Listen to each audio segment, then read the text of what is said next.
Hello students, today we will talk about relationship between atomic mass unit gram and mole. We have already discussed in last video mass of one atom of carbon 12 is equal to the 12 atomic mass unit और 12 unified मास. हम already पढ़ चुके हैं कि carbon 12 के one atom का जो मास है वो किसके इक्वल होता है 12 एटॉमिक मास यूनिट के, या फिर हम यूनिट यूज कर सकते हैं यूनिफाइड मास यू. ये ऑलरेडी हम पढ़ चुके हैं. ओके, तो जब कार्बन 12 के एक एटम का मास 12 यू है, तो अगर हम एन एटम ले लें कि कार्बन 12 के एन एटम का मास कितना होगा, तो एन का मल्टीप्लाई इधर भी हो जाएगा, N A 12 N A U. N A क्या है यहाँ एवोग्रेडो नंबर्स. क्या है एवोग्रेडो नंबर, जिसकी वैल्यू होती है 6.023 इंटू 10 की पावर 23. ये आपको लर्न करना है, याद रखना, ये इंपॉर्टेंट है. एवोग्रेडो नंबर क्या है 6.023 इंटू 10 की पावर 23. ओके, और एन है क्या यहाँ पर, एन क्या है 1 मोल को रिप्रेजेंट करता है. एन किसको रिप्रेजेंट करता है 1 मोल को. ठीक है, तो mass of 1 mole atom of carbon 12 equal to क्या हो जाएगा 12 NaU. हमने Na को क्या लिख दिया यहाँ पर 1 मोल. ओके, तो 12 NaU हुआ, है ना. अब एक बात बताना आप लोग, एटॉमिक मास ऑफ कार्बन कितना होता है. हम सबको पता है, बचपन से पढ़ते आ रहे हैं हम लोग, पहले से 10th क्लास में भी पढ़ा होगा. Atomic mass of carbon equal to क्या होता है 12 ग्राम पर मोल होता है. ठीक है, ये क्या होता है आपका कार्बन का एटॉमिक मास है. तो 1 मोल कार्बन में कितना हो जाएगा 12 ग्राम. 1 मोल कार्बन में कितने होंगे 12 ग्राम होगा उसका वेट. ठीक है, तो क्या हुआ यहाँ पर mass of 1 mole atom of carbon 12 equal to क्या हो गया 12 ग्राम. यानी कि 1 मोल कार्बन का कितना हो गया मास 12 ग्राम. और यहाँ पर हमने देखा था 1 मोल एटम ऑफ कार्बन 12 किसके इक्वल था 12 NaU के इक्वल. यानी कि यहाँ 1 मोल एटम किसके इक्वल है 12 NaU के, और यहाँ 1 मोल एटम किसके इक्वल है 12 ग्राम के. तो हम इन दोनों को कंपेयर कर सकते हैं. ठीक है, अब हमने कंपेरिजन कर दिया. 12 NaU, Na क्या है यहाँ एवोग्रेडो नंबर, U क्या है आपका यूनिट है यूनिफाइड मास इक्वल टू 12 ग्राम. 12 से 12 क्या हुआ कैंसिल, तो क्या बचा आपका NaU इक्वल टू 1 ग्राम. तो 1U इक्वल टू क्या बचा, Na को यहाँ पहुंचा देंगे अपॉन में, तो क्या हो जाएगा 1 अपॉन Na ग्राम. तो 1U इक्वल टू क्या हुआ 1 अपॉन में Na. अब Na क्या है एवोग्रेडो नंबर, ऑलरेडी मैं आपको उसकी वैल्यू बता चुकी हूँ 6.023 इंटू 10 की पावर 23 ग्राम. ये वैल्यू हमने यहाँ पुट कर दी. ठीक है, जब हम इसको सॉल्व करते हैं तो क्या हो जाएगा 1U इक्वल टू 1.66054 इंटू 10 की पावर -24 ग्राम. ये हम ऑलरेडी पहले भी फाइंड कर चुके हैं कि 1 atomic mass unit equal to क्या होता है 1.66054 इंटू 10 की पावर -24 ग्राम. बट हमने इस बार ये किससे फाइंड करा एवोग्रेडो नंबर से फाइंड करा. ओके, 1 Na इक्वल टू क्या होता है 1 मोल होता है. ये क्या है Na एवोग्रेडो नंबर. ठीक है, तो 1 Na इक्वल टू कितना होता है 1 मोल होता है. ठीक है, तो 1U इक्वल टू क्या हो जाएगा 1 अपॉन मोल. यहाँ Na की जगह हम क्या पुट कर रहे हैं मोल पुट कर दिया हमने. ठीक है, तो 1U इक्वल टू क्या हो जाएगा 1 ग्राम पर मोल. यानी कि 1U की वैल्यू कितनी हो गई 1 ग्राम पर मोल. इससे क्या समझ में आता है कि किसी भी एटम का आपका जो मास होगा ग्राम पर मोल में या यूनिफाइड मास, दोनों क्या होंगे इक्वल होंगे. ओके, एग्जाम्पल देखते हैं. मास ऑफ हाइड्रोजन, हाइड्रोजन के मास को हम 2 तरीके से लिख सकते हैं. हाइड्रोजन का मास कितना होता है आपको पता है 1 होता है. ठीक है, हम इसको 2 तरीके से डिफाइन कर सकते हैं. H इक्वल टू 1U, ये यूनिट इसकी है यूनिफाइड मास, और सेकेंड यूनिट क्या होगा इसकी 1 ग्राम पर मोल. ओके, अभी हमने पढ़ा था, जस्ट हमने यहाँ देखा कि 1U इक्वल टू क्या होता है 1 ग्राम पर मोल. तो यहाँ पर क्या हो गया हाइड्रोजन का मास 2 तरीके से हमने बताया 1U और 1 ग्राम पर मोल. बट यहाँ पर एक डिफरेंस है, जो U है वो क्या बताता है मास ऑफ 1 एटम. U क्या शो करता है, जहां भी आपको U देखने को मिले तो आप वहां क्या क्या पता करेंगे, आपको क्या पता चलेगा वहां पे कि मास किसका दे रखा है, आपको एक एटम का दे रखा है, mass of one atom. But अगर आपको किसी मास ग्राम पर मोल में दे रखा है तो आपको क्या पता चलेगा कि किसका मास है, mass of one mole atom का मास है।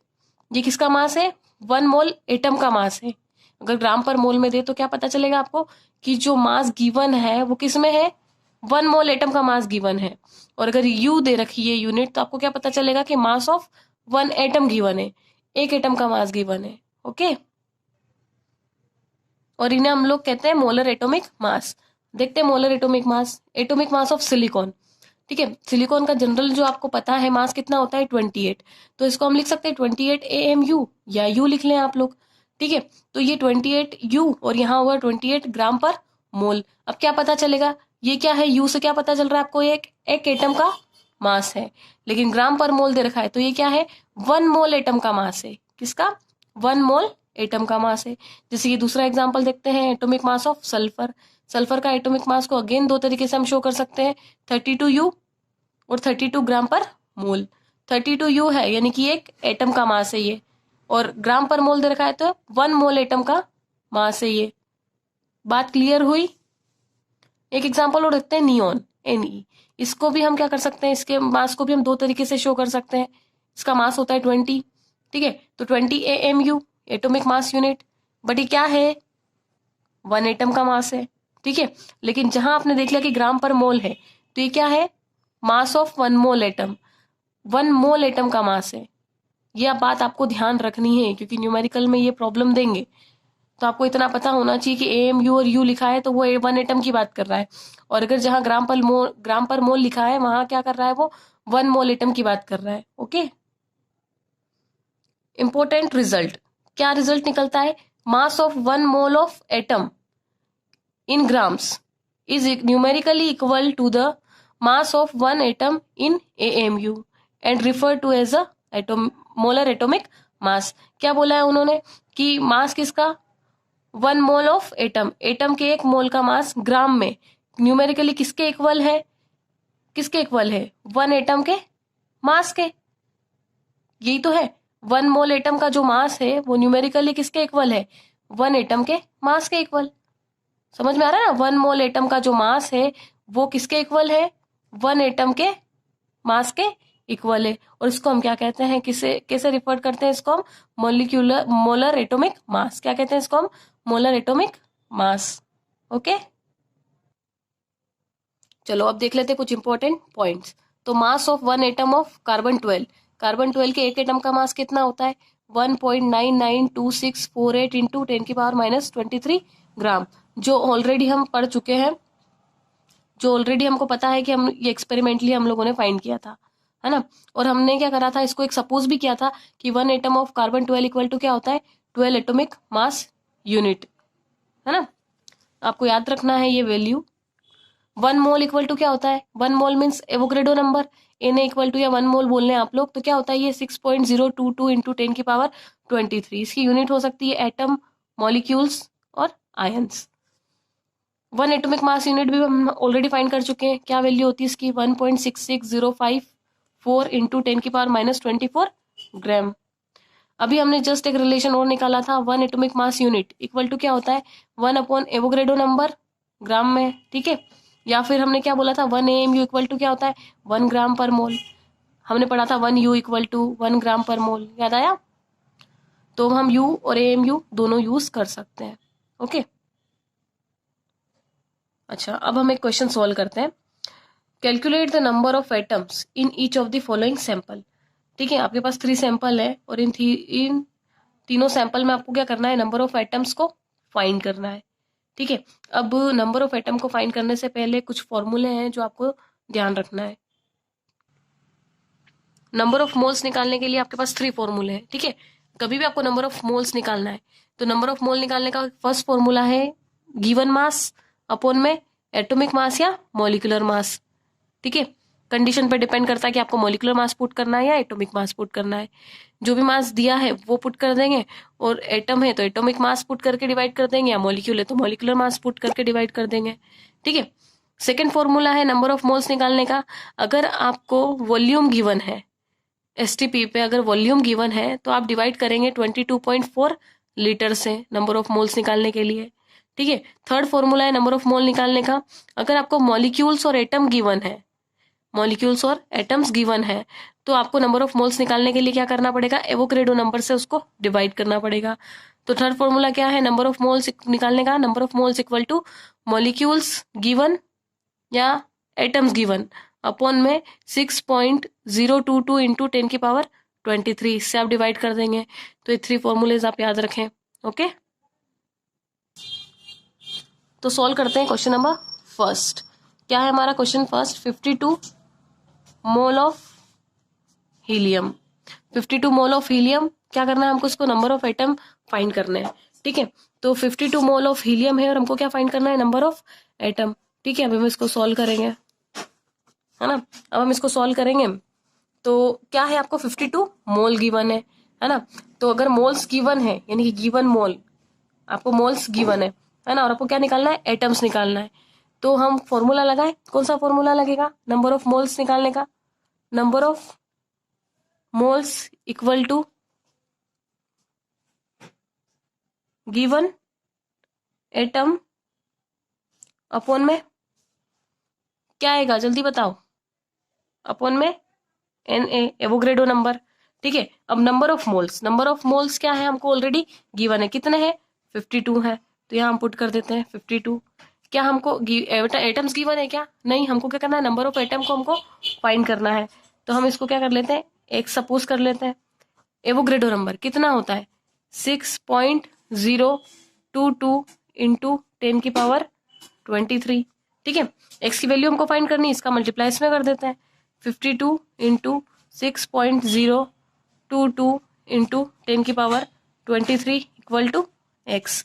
ठीक है, ये क्या निकल गए, आपके एटम्स निकल गए, नंबर ऑफ एटम्स निकल गए किसमें, 52 मोल ऑफ हीलियम। मतलब 52 मोल ऑफ हीलियम में कितने एटम है, 52 इंटू 6.022 इंटू 10⁻23। ओके, अच्छा, सेकेंड क्वेश्चन था हमारा 52 यू ऑफ हीलियम। ठीक है, तो 52 ऑफ हीलियम में हमको क्या करना है, एटम्स को फाइंड करना है। ठीक है, यू मतलब अभी हमको किसके बारे में बात कर रहे हैं, एटम में। तो हम क्या करेंगे, सॉल्व करते हैं, चलो। अच्छा, आप लोग बताएं, एक हीलियम के एटम का मास कितना होता है,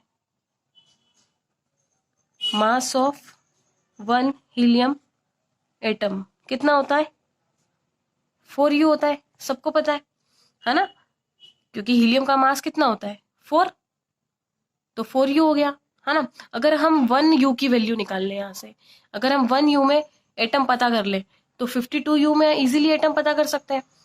ठीक है, इसको हम क्या करते हैं, पलट के लिख सकते हैं, ऐसे लिख सकते हैं 4u इक्वल टू, ठीक है, इस तरीके से हम इसको लिख सकते हैं।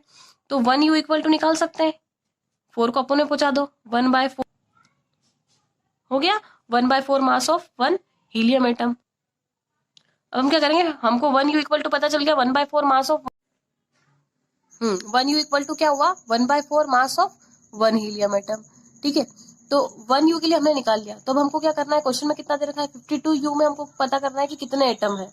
तो क्या करेंगे, 52 से मल्टीप्लाई कर देंगे, 52u इक्वल टू, यहाँ पर भी 52 अपॉन में 4 मास ऑफ 1 हीलियम एटम। सॉरी, यहाँ 1 नहीं आएगा, हम 1 ऑलरेडी आगे ले चुके हैं। 52/4 mass of helium atom. Okay, तो इसको डिवाइड करते हैं तो 13 आंसर आएगा आपका।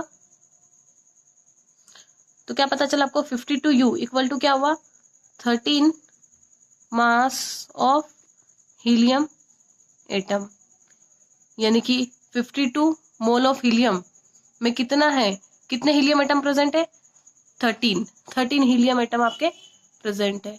ओके, अच्छा, अब आता है हमारा क्वेश्चन नंबर थर्ड क्या था हमारा, 52 ग्राम ऑफ हीलियम। अच्छा, 52 ग्राम ऑफ हीलियम में आपको क्या करना है, नंबर ऑफ एटम्स फाइंड करने हैं।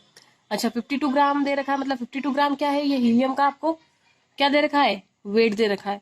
तो अगर हम हीलियम के नंबर ऑफ मोल्स पता कर ले तो नंबर ऑफ मोल्स का फॉर्मूला लगा देंगे हम लोग, तो हमको नंबर ऑफ मोल्स फाइंड हो जाएंगे।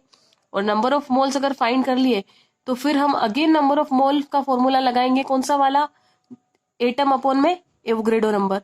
तो जिससे हम आसानी से क्या कर सकते हैं, एटम को फाइंड कर सकते हैं। चलो देखते हैं कैसे करते हैं, कौन सा फॉर्मूला लगेगा। तो इसका जो सॉल्यूशन है,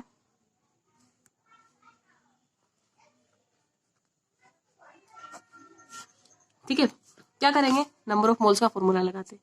number of moles equal to क्या होता है, गिवन मास अपॉन में मॉलिक्यूलर मास या एटॉमिक मास। पर अपने पास एटम है तो हम क्या लिखेंगे, एटॉमिक मास। ठीक है, तो नंबर ऑफ मोल्स एक सपोज कर लेते हैं। गिवन मास कितना है आपको, कितना गिवन है, 52 ग्राम। और एटॉमिक मास कितना होता है हीलियम का, जल्दी बताओ कितना होता है, 4 ग्राम पर मोल होता है। ठीक है, तो ग्राम से ग्राम क्या हुआ, कैंसिल हो गया, है ना। 4 से 52 डिवाइड करते हैं तो क्या आएगा, 13 मोल। नंबर ऑफ मोल पता हो गए हमारे कितने, x इक्वल टू क्या हुआ, नंबर ऑफ मोल 13 मोल निकल गए, है ना। नंबर ऑफ मोल को हम जनरली n से शो करते हैं, n से कर देते हैं अपन, n इक्वल टू 13 मोल, है ना। अगेन नंबर ऑफ मोल का फॉर्मूला लगाते हैं, नंबर ऑफ मोल्स, लेकिन कौन सा, इस बार हमको एटम फाइंड करना है। तो नंबर ऑफ मोल्स तो हमारे पास है, एटम हम फाइंड कर सकते हैं। तो number of moles equal to number of atoms upon में Na, एवोगैड्रो नंबर। ठीक है, नंबर ऑफ मोल्स कितने निकले अपने अभी, 13, एंड नंबर ऑफ एटम हमको फाइंड करना है तो हमने x लिख दिया। और Na क्या है हमारा, एवोगैड्रो नंबर, यानी कि क्या वैल्यू है इसकी, 6.022 इंटू 10 की पावर 23। तो इसका मल्टीप्लाई इधर कर देते हैं, 13 इंटू 6.022 इंटू 10 की पावर 23 इक्वल टू x। ये क्या हो गया, आपके नंबर ऑफ एटम फाइंड हो गए। आया समझ में। अब मैं आपको कुछ प्रैक्टिस के लिए क्वेश्चंस देती हूँ, वो आप लोग सॉल्व करना। नहीं आते हैं तो आप लोग मुझे व्हाट्सएप पे उसको पूछ सकते हैं या कॉल कर सकते हैं, ओके। तो ये है आपका homework, calculate the number of atoms in each of the following sample. 12 gram of carbon, इसमें आपको नंबर ऑफ मोल फाइंड करना है। 18 ग्राम ऑफ बेरिलियम में आपको नंबर ऑफ एटम फाइंड करना है। 100 मोल ऑफ नियोन में आपको नंबर ऑफ एटम फाइंड करना है। 60 you of nitrogen, 76 you of oxygen and 85 mole of helium. तो ये है आपका होमवर्क इस टॉपिक से रिलेटेड। अगर आपने सॉल्व कर लिए तो समझ जाइएगा कि आपको ये वाला टॉपिक क्लियर हो गया, ओके।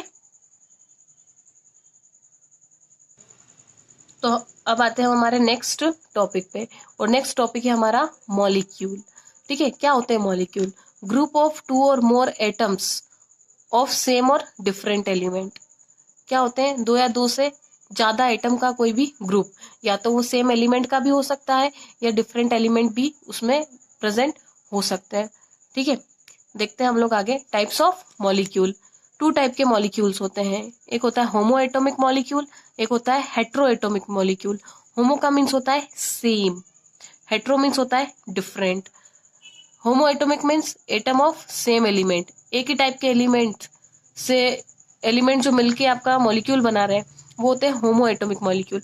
जैसे कि हाइड्रोजन, 2 हाइड्रोजन मिलके क्या बना रहे हैं, H2, तो ये आपका हाइड्रोजन मॉलिक्यूल है, ये ऑक्सीजन मॉलिक्यूल है, ये ओजोन है। तो इस टाइप से इनको क्या बोलते हैं हम, होमो एटॉमिक मॉलिक्यूल, जो एक ही टाइप के एलिमेंट से मिलकर बने होते हैं। हेट्रो एटॉमिक मॉलिक्यूल क्या होते हैं आपके, एटम ऑफ डिफरेंट एलिमेंट से मिलकर बने होते हैं, है ना। They contain different type of atoms. जैसे कि CH4, तो इसमें एक कार्बन है और एक हाइड्रोजन है, सॉरी 4 हाइड्रोजन है, तो ये क्या है, एक मिथेन हेट्रो एटॉमिक मॉलिक्यूल है। CO2, एक कार्बन है, 2 ऑक्सीजन है, तो ये क्या है, hetero atomic molecule. Hydrochloric acid HCl है, H2SO4 है, काफी सारे मॉलिक्यूल्स हैं।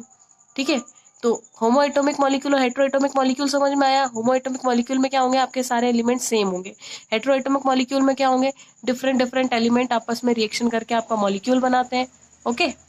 अब हम देखते हैं कंपोजिशन ऑफ मॉलिक्यूल। मॉलिक्यूल में क्या कंपोजिशन होता है। जैसे कि 1O2 मॉलिक्यूल, 1 ऑक्सीजन का मॉलिक्यूल है, तो इसका कंपोजिशन क्या है। सिंपल सा है कि 1 ऑक्सीजन का मॉलिक्यूल है तो इसमें क्या है, 2 ऑक्सीजन के एटम प्रेजेंट है।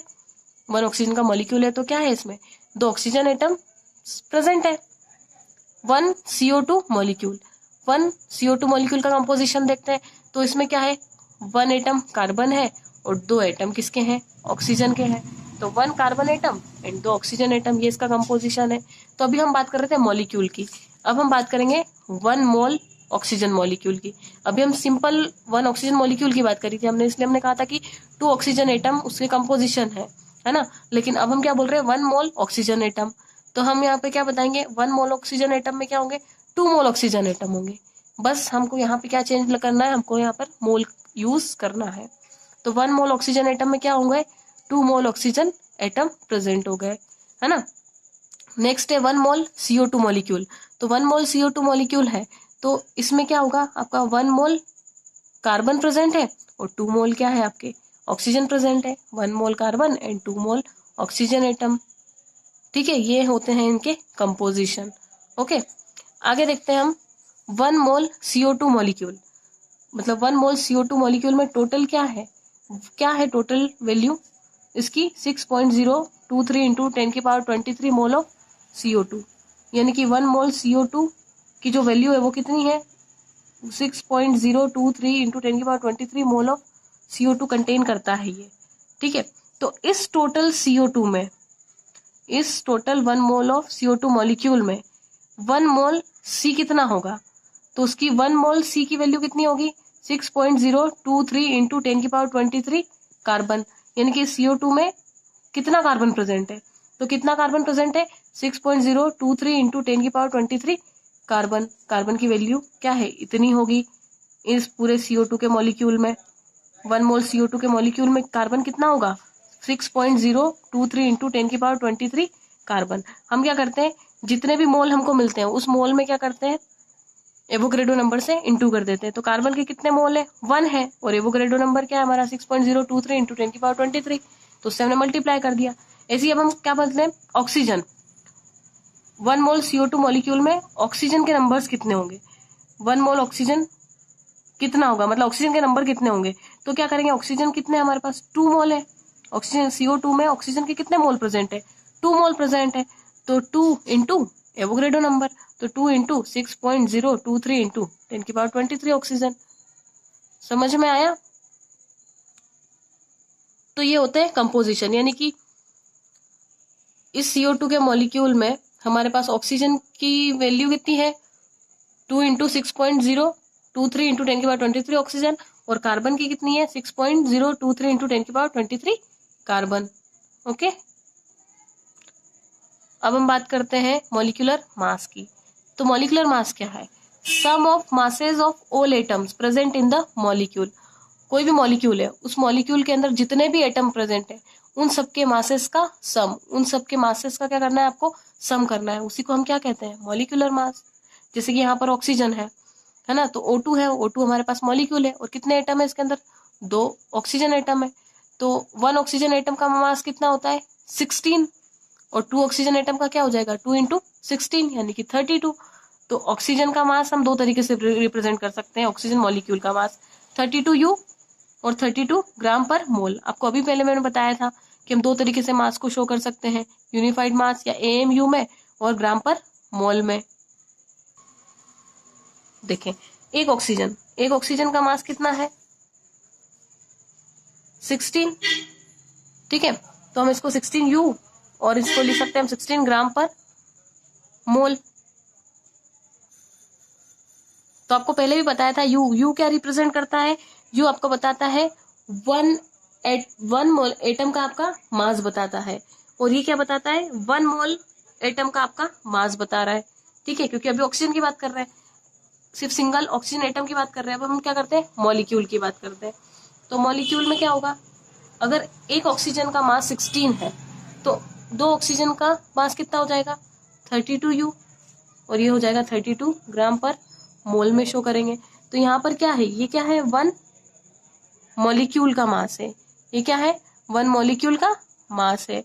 और ये क्या है, मास ऑफ 1 मोल मॉलिक्यूल, ये क्या है, मास ऑफ 1 मोल मॉलिक्यूल, और ये क्या है, मास ऑफ 1 मॉलिक्यूल। याद रखें ये 1 मोल मॉलिक्यूल का मास है और ये क्या है, 1 मॉलिक्यूल का मास है। ठीक है, जैसे कि कार्बन डाइऑक्साइड CO2 का फाइंड करते हैं, तो फिर इसका भी हम क्या कर सकते हैं, दो तरीके से लिख सकते हैं। ठीक है, तो सबसे पहले हम इसको फाइंड करते हैं कि कैसे फाइंड करना है। तो कार्बन का मास कितना होता है, 12, लिख दिया हमने 12, यूनिट लगा देंगे हम U, 12U। ठीक है, अब दो एलिमेंट है उनके बीच में क्या आएगा, आपका पॉजिटिव का साइन आएगा। अब एक ऑक्सीजन का मास कितना होता है, 16, तो दो ऑक्सीजन का कितना हो जाएगा, 32, या फिर आप क्या करें, 2 है तो 2 इंटू क्या करें, 16U। ठीक है, या तो डायरेक्ट 32 भी लिख सकते हैं। ठीक है, टोटल सम करेंगे तो क्या आएगा, 44U। तो यानी कि कार्बन डाइऑक्साइड का मास क्या हो गया हमारा, 44U। और 44U क्या है आपका, ये क्या है, मास ऑफ 1 मॉलिक्यूल, ये क्या है, इस 1 मॉलिक्यूल का मास है। ठीक है, और हम इसको लिख सकते हैं 44 ग्राम पर मोल। तो ये क्या है, मास of 1 mole of molecule, 1 mole of molecule का मास है। ठीक है, अब एक दो एग्जांपल और लेते हैं। सल्फ्यूरिक एसिड में हम क्या करते हैं, कैसे मॉलिक्यूलर मास फाइंड करते हैं, देखते हैं। H2SO4। ठीक है, तो हाइड्रोजन का मास कितना होता है, 1, लिख दिया हमने 1। कितना हाइड्रोजन है, 2, तो इंटू 2। ओके, फिर प्लस का साइन लगाएंगे दो एटम के बीच में। ठीक है, सल्फर का मास क्या होता है, 32, तो 32 लिख दिया। फिर 2 एटम है तो प्लस कर दिया। अब ऑक्सीजन के कितने एटम है, 4, तो हमने यहाँ लिखा 4। अब इंटू का साइन लगाएंगे, और कितने ऑक्सीजन का मास कितना होता है, 16, एक ऑक्सीजन का, तो ये लिख दिया 16। ब्रेकेट करके यहाँ लगा देंगे इसकी यूनिट U। तो 2 1 जा 2 प्लस 32 प्लस 16 की टेबल 4 बार बोलेंगे तो क्या होता है, 64, इसकी यूनिट U। 32 और ये 34 प्लस 64, 98U। क्या आया आपका, 98U, सॉरी ये क्या आया आपका, 98U। तो H2SO4 का जो मास है, मोलिकुलर मास कितना निकला, 98U। दो तरीके से लिख सकते हैं, 98U या 98 ग्राम पर मोल लिख सकते हैं। ग्राम पर मोल मतलब 1 मोल का, 1 मोल मॉलिक्यूल का मास, और ये 1 मॉलिक्यूल का मास। समझ में आया, ये आपका होमवर्क है। आपको इन सभी के फॉर्मूले के क्या करने हैं, मॉलिक्यूलर मास फाइंड करने हैं। ओके।